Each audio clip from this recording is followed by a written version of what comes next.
Praise the lord. అందరూ బాగున్నారా? ఈరోజు మన వాక్యము ఆదికాండము 5వ అధ్యాయము 22, 24 వచనాలు. ఆదికాండము 5వ అధ్యాయము 22, 24 వచనాలు. హానోకు మెతుషెలను కనిన తర్వాత 300 ఏండ్లు దేవునితో నడుచుచు కుమారులను కుమార్తెలను కనెను. హానోకు దేవునితో నడిచిన తర్వాత దేవుడు అతని తీసుకొని పోయెను గనుక అతడు లేకపోయెను. ప్రియమైన దేవుని బిడ్డలారా, మనం చదువుకున్న 2 వాక్యాలలో ఇక్కడ హానోకు 300 ఏండ్లు దేవునితో నడుచుచు అంటున్నాడు. 24వ వచనంలో హానోకు దేవునితో నడిచినాడు 360 ఏండ్లు అంట, అంటే 360 ఇయర్స్. హానోకు దేవునితో నడుచుట ద్వారా హానోకును దేవుడు తనతో పాటు కొనిపోయేను. అంటే ఈరోజు మన పాఠము హానోకు దేవునితో నడుచుట. అర్థమైందా? అంటే హానోకుకు ముందు వారికి కుటుంబ పరిస్థితి ఎలాగుంది? హానోకు యొక్క తండ్రి ఎవరంటే కయ్యూను. కయ్యూను ఎలాంటి వాడు అనంటే నరహంతకుడు. కయ్యూను ఎలాంటి వాడంటే వెన్నుపోటుదారుడు. కయ్యూను ఎలాంటి వాడంటే దేవుని సన్నిధిలో తన సహోదరుణ్ణి నమ్మించి మోసం చేసినటువంటి వాడు. ఒక నరహంతకుని గర్భంలో, ఒక వెన్నుపోటుదారుని యొక్క కుటుంబములో తన కుమారుడు హానోకు దేవునితో నడుచుట. ఇది ఎలాగ సాధ్యమైంది? ఎప్పుడైనా ఒకసారి ఆలోచించావా? తండ్రి ఏమో వెన్నుపోటుదారుడు, తండ్రి ఏమో నరహంతకుడు, కుమారుడేమో దేవుని వెంబడించేవాడు, కుమారుడేమో దేవునితో నడుచువాడు. ఇలాంటి అనుభవంలోకి నిన్ను నన్ను మనలను దేవుడు తీసుకెళ్లాలని ఆశపడతా ఉంటున్నాడు. దేవుని బిడలారా, హానోకు దేవునితో నడిచినాడు. నీ కుటుంబం మీద కూడా అపవాది ఎన్నో విధాలుగా అవమానపాలు, ఎన్నో విధాలుగా నష్టానికి, కన్నీటికి, భయానందోళనకు గురి చేస్తూ వచ్చిందేమో. ఆ కుటుంబంలోనే నీవు కూడా దేవునితో నడుచుట ఎంతైనా అవసరం. హానోకు నడిచాడు కదా, నీవు కూడా దేవునితో నడవాలని దేవుని యొక్క అభిలాష. ఎలాగో దేవుడుతో హానోకు నడుస్తూ వచ్చాడు. దేవునితో హానోకుతో దేవుడు ఎలాగూ నడవగలిగినాడు. ఒక 5 లక్షణాలు మన బైబిల్ గ్రంథంలో నుండి పరిగేరుకుంటాం. మొట్టమొదటిగా చూడండి, ఆదికాండం 6వ అధ్యాయము 9వ వచనం. నోవాహు వంశావళి ఇదే. నోవాహు దేవునితో నీతిపరుడును తన తరములో నిందారహితుడై ఉండెను. నోవాహు దేవునితో కూడా నడిచినవాడు. అంటే దేవునితో నడిచిన మనిషి యొక్క లక్షణం. మొట్టమొదటిగా నోవాహు దేవునితో నడిచినాడు.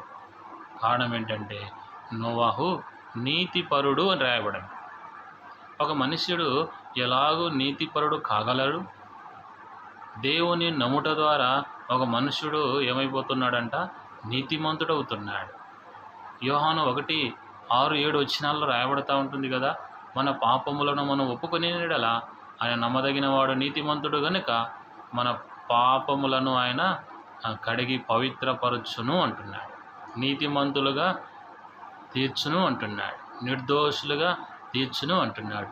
అంటే హానోకు దేవునితో నడుచుట ద్వారా మొట్టమొదటిగా తన యొక్క లక్షణం ఏంటంటే పాపక్షమాపణ కలిగినటువంటి వాడు. ప్రియమైన దేవుని బిడ్డలారా, యూట్యూబ్ ద్వారా వింటున్నటువంటి క్రైస్తవేతరులారా, యేసుక్రీస్తు ప్రభువారు నిన్ను ప్రేమిస్తున్నాడు. ఆయన నిన్ను ప్రేమించి నీ కొరకై శిలువలో చనిపోయినాడు. నీ పాపముల కొరకు శిలువలో బలైపోయినాడు. నీ యొక్క పాపపు శిక్ష యేసుక్రీస్తు ప్రభువారు భరిస్తూ వచ్చినాడు. రోమాపత్రిక 10వ అధ్యాయం 9, 10, 11 వచనాల్లో రాయబడతా ఉంటుంది. అదేమనగా యేసు ప్రభువాని నీ నోటితో ఒప్పుకునే ఎడల తండ్రి అయినటువంటి దేవుడు కుమారుడైన యేసుక్రీస్తు ప్రభువారిని ఆయన మృతుల్లో నుండి లేపినాడని నీ హృదయమందు విశ్వసించుట ద్వారా నీకు పాపక్షమాపణ, నీకు రక్షణ, నీకు నీతి దేవుడు ఉచితంగా ఇస్తున్నాడు. దేవునితో నడిచే వారిలో మొట్టమొదటి లక్షణము పాపక్షమాపణ. ప్రభువైన యేసునందు విశ్వాసం ఉంచు, నీవును నీ ఇంటి వారు గొప్ప ఆత్మరక్షణ పొందుతారు. ఆయన ఎలాంటి పాపానైనా క్షమిస్తాడు. నరహంతకులను కూడా క్షమిస్తాడు. ఎలాంటి క్షమించనంటూ పాపము దేవుని ఎదుట ఏదీ లేదు. యేసు ప్రభువు క్షమాపణ గుణం కలిగిన వాడు. అంటే హానోకు దేవునితో నడిచినాడు. మొట్టమొదటిగా హానోకులో ఉన్న లక్షణము పాప క్షమాపణ కలిగిన హానోకు. రెండవదిగా చూడండి, ఆదికాండం 17వ అధ్యాయము 18వ వచనం. ఆదికాండం 17వ అధ్యాయము 18వ వచనం. ఆదికాండము 7వ అధ్యాయము 18వ వచనం. అబ్రహాము ఇస్మాయేలుని సన్నిధిని బ్రతుకను అనుగ్రహించుమని దేవునితో చెప్పగా. చూడండి, అబ్రహాము దేవునితో అంటే దేవునితో ఉండే మనిషి యొక్క లక్షణము పాపక్షమాపణ కలిగిన లక్షణం. రెండవదిగా దేవునితో దేవునితో మనుష్యుడు ఉండడం ద్వారా ఏం కలిగి ఉంటాడంట? ఇక్కడ అబ్రహాము దేవునితో ఉన్నాడు. ఏం చేస్తా ఉంటున్నాడు? ఇస్మాయేలులను నీ సన్నిధిలో బ్రతుకను అనుగ్రహించుము అంటున్నాడు. అంటే అబ్రహాము దగ్గర ఏం కనబడుతుందంటే దేవుని యొక్క ప్రేమ కనబడుతుంది. అంటే దేవునితో అబ్రహాము ఉన్నాడు. దేవుని ప్రేమను పొందిన అబ్రహాము ఇస్మాయేలును కూడా దేవుని సన్నిధిలో ఉండాలని ఉద్దేశము కలిగి ఉన్నాడు. అంటే దేవునితో ఉన్న మనుషుని దగ్గర ఏముంటుందంటే ప్రేమ ఉంటుంది. ప్రేమ అనేక పాపములను కప్పివేస్తుంది. ప్రేమ అమర్యాదగా నడవదు. ప్రేమ స్వప్రయోజనమును విచారించదు. ప్రేమ డమ్మముగా ప్రవర్తించదు అంట. ప్రేమ అనేక దోషములను కప్పివేస్తుంది. ఇస్మాయేలుడు ఎంత విరోధంగా ఉన్నప్పటికీ, వాగ్దాన కుమారుడికి ఎంతగా విరోధ స్వభావం కలిగి ఉన్నప్పటికీ కూడా అబ్రహాము ఇస్మాయేలును క్షమించి దేవుని సన్నిధిలో ఉండాలని ఆయన జ్ఞాపకం చేస్తూ ఉంటున్నాడు. దేవుని బిడ్డలారా, నీవు కూడా దేవునితో ఉంటే పాపక్షమాపణ కలిగి ఉంటావు. రెండోదిగా దేవునితో ఉంటే ఎలా ఉంటావో తెలుసా? ప్రేమ కలిగి సత్యము చెప్పుచూ నడుస్తావు. నీ దగ్గర ప్రేమ లేదంటే నువ్వు దేవునితో లేవని అర్థం. సౌలు దావీదును చూసినప్పుడల్లా విషపు చూపు కలిగి ఉన్నాడంటే దావీదులో ఏం లేదు? ప్రేమ లేదు. దావీదులో ఏముందంటే పగ, దురాత్మను కలిగి ఉన్నటువంటి ఈ యొక్క సౌలు దావీదు మీద పగ కలిగి ఉన్నాడు. ప్రేమ లేని వాడు. అందుకని పౌలు అంటాడు, నేను ఏమి చేసినా సరే ప్రేమ లేకపోతే నేను వ్యర్థుడను అంటాడు. దేవుడు ప్రేమాస్వరూపి. నీవు దేవునితో ఉన్నావా లేదా అని పరీక్ష ఏంటంటే నీవు ప్రేమ కలిగి ఉంటున్నావా లేదా.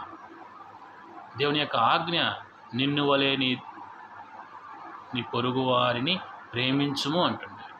నువ్వు ఎలాగున నీవు ప్రేమించుకుంటావో నీ పొరుగు వారిని కూడా కనీసం 1% ప్రేమతో కలిగి ఉంటే, ప్రేమ కలిగి నడిస్తే నువ్వు దేవునితో ఉన్నట్టు. యేసుక్రీస్తు ప్రభువారు నన్ను మనల్ని ప్రేమించి ఆయన శిలువలో ప్రాణం పెట్టినాడు.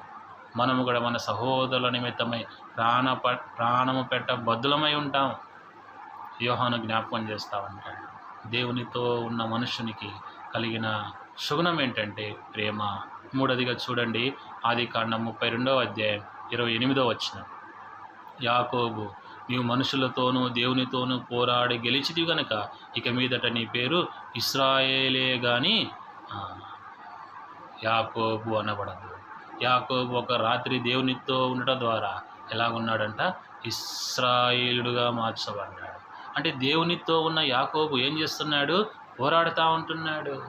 దేవునితో ఉన్న యాకోబు ఏం చేస్తున్నాడు? ప్రార్థన చేస్తున్నాడు. నీవు కూడా దేవునితో ఉంటే ప్రార్థన జీవితం కలిగి ఉంటావు. దేవునితో ఉంటే పోరాడే అనుభవంలో ఉంటావు. అందుకనే పేతురుతో యేసు ప్రభువారు అంటాడు కదా, పేతురు, ఒక్క రాత్రి అయినను నీవు నాతో ఉండలేవా? ఒక్క గడి అయినను నీవు నాతో ఉండలేవా అంటున్నాడు. దేవుని బిడ్డలారా, నీవు దేవునితో ఉంటే ప్రార్థనా జీవితం కలిగి ఉంటావు. దేవునితో ఉంటే పోరాడే అనుభవంలో ఉంటావు.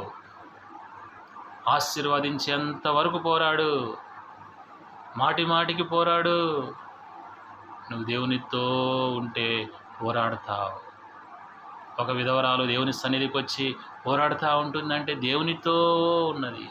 అక్కడ అన్యాయస్తున్నటువంటి న్యాయాధిపతిని చూడలేదు, కానీ నేను దేవునితో ఉన్నానన్నటువంటి విశ్వాసముతో పోరాడగలుగుతా వచ్చింది.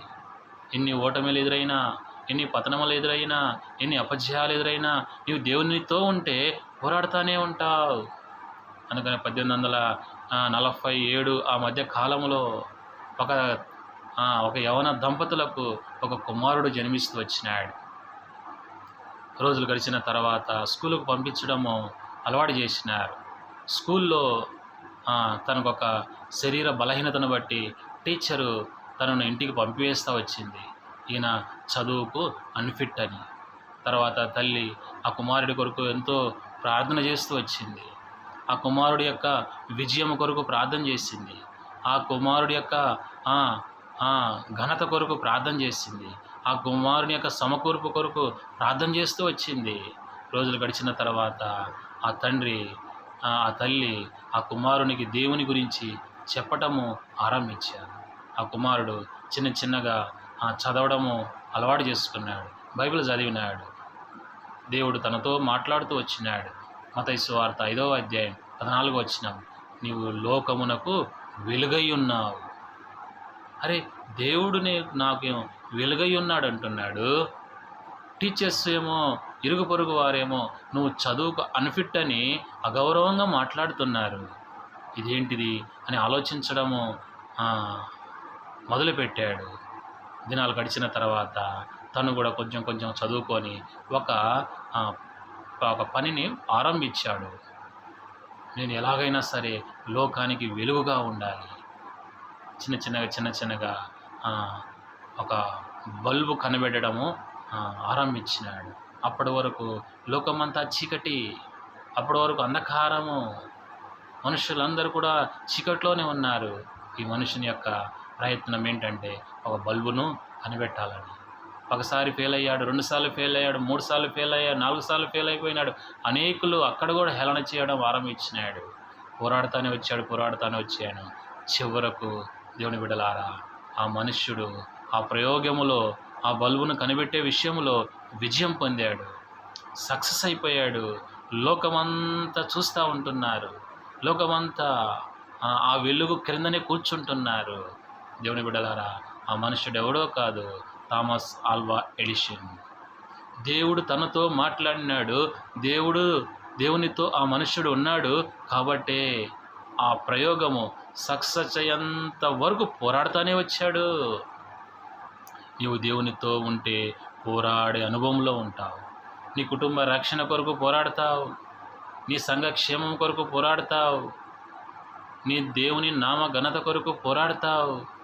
సువార్త కొరకు పోరాడతావు. దేవునితో ఉండే మనుష్యుడు పోరాటం అనే అనుభవంలో ఉంటాడు. 3 విషయాలు చూసిన. మొట్టమొదటిగా పాపక్షమాపణ కలిగినవాడు, ప్రేమ కలిగినవాడు. 3వదిగా పోరాడేవాడు. 4వదిగా చూడండి, నిర్గమాకాండము 3వ అధ్యాయం 11, 12 వచనాలు. నిర్గమాకాండం 3వ అధ్యాయం 11, 12 వచనాలు. నిర్గమాకాండం 3వ అధ్యాయం 11, 12 వచనాలు. అందుకు మోషే, నేను ఫరో యొద్దకు వెళ్ళుటకు ఇశ్రాయేలును ఐగుప్తులో నుండి తోడుకొని పోవుటకు ఎంతటి వాడని దేవునితో అనగా, ఆయన నిశ్చయముగా నేను నీతో కూడా నేను నిన్ను పంపి తినుటకు ఇది నీకు సూచన అంటున్నాడు. ఇక్కడ మోషే దేవునితో ఉన్నాడు. నేను ఐగుప్తుకి వెళ్ళి ఆ ప్రజలను రక్షించడానికి నేను ఎంతటి వాడను అన్నప్పుడు మోషేతో దేవుడు అంటాడు కదా, నేను నీకు తోడై ఉంటాను, నేను నీతో పాటు వస్తాను. ఇదే ఒక సూచన. అంటే దేవునితో ఉండే మనుష్యుడు ఏం చేస్తాడంటే పంపబడతాడు. ఐగుప్తుకు పంపబడుతున్నాడు మోషే. ఈ సుఖభోగముల కంటే ఇశ్రాయేలు ప్రజలతో నేను శ్రమ అనుభవించుట మేలు అనుకోవడానికి కొరకై పంపబడుతున్నాడు. దేనికి పంపబడుతున్నాడు? శ్రమలు అనుభవించడానికి పంపబడుతున్నాడు. ఫరో ఇంట్లో ఉన్నప్పుడు సుఖంగా ఉన్నాడు. ఫరో ఉన్నప్పుడు ఏసీ రూమ్లో ఉన్నాడు. ఫరో ఇంట్లో ఉన్నప్పుడు రోజుకొక భోజనము, రోజుకొక వస్త్రములు, రోజుకొక సోపు, రోజుకొక ఏసీ, రోజుకొక కారు, రోజుకొక రథాలు అనుభవించాడు. ఇప్పుడు దేవుని చేత పంపబడుతున్నాడు. ఎక్కడికి? ఇశ్రాయేలు ప్రజలతో శ్రమలు అనుభవించడానికి, నిందలు అనుభవించడానికి, అవమానాలు అనుభవించడానికి దేవునితో మనుషుడు పంపబడుతున్నాడు. దేవునితో ఉండడానికి ఇష్టపడుతున్నావు కానీ పంపబడడానికి ఇష్టపడుతున్నావా? సువార్తకు పంపబడడానికి ఇష్టపడుతున్నావా? పరిచర్యకు పంపబడడానికి ఇష్టపడుతున్నావా? ప్రార్థన కూడికలకు పంపబడడానికి ఇష్టపడుతున్నావా? ఒక భక్తుడు ఈ విధంగా పాట పాడతావు. సువార్త చాటని ఊరు ఉండకూడదు, సంగములేని గ్రామం ఉండకూడదెక్కడను. ఇదియే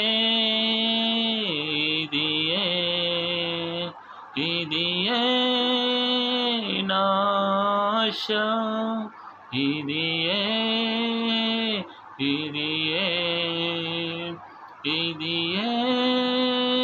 నా గురియో. ఆకలితో నలమటించినన్ విడువడనే నాయన సేవన్. ఏంటిదంట? సువార్త చాటని ఊరు ఉండకూడదు. దేవుని ద్వారా ఆ మనుష్యుడు పంపబడుతున్నాడు. నీవు పంపబడడానికి ఇష్టపడుతున్నావా? పడుకోవడానికి ఇష్టపడుతున్నావా? దేవునితో హానోకు నడిచినాడంటే పాపక్షమాపణ కలిగి ఉన్నాడు, ప్రేమ కలిగి ఉన్నాడు, పోరాడేవాడుగా ఉన్నాడు, పంపబడేవాడుగా ఉన్నాడు. చివరిగా దేవునితో ఉండే మనుషుని యొక్క సుగుణం 5వది. లూకాసు సువార్త 23వ అధ్యాయం 43వ వచనం. శిలువ మీద యేసుక్రీస్తు ప్రభువారితో ఉన్న దొంగతో అంటున్నాడు, నేడు నీవు నాతో కూడా పరదేశిలో ఉందువు అంటున్నాడు. అంటే దేవునితో ఉండే మనుషునికి ఏముంది? పరలోకం ఉంది. పరలోకంలో చేరను రండి, పరమానందము పొందను రండి. పరలోకంలో చేరను రండి, పరమానందము పొందను రండి. దేవునితో ఉంటే నీకేముంది? పరలోకము, పరలోకపు ఆనందము భూమి మీద నీవు అనుభవించేవాడుగా ఉంటావు.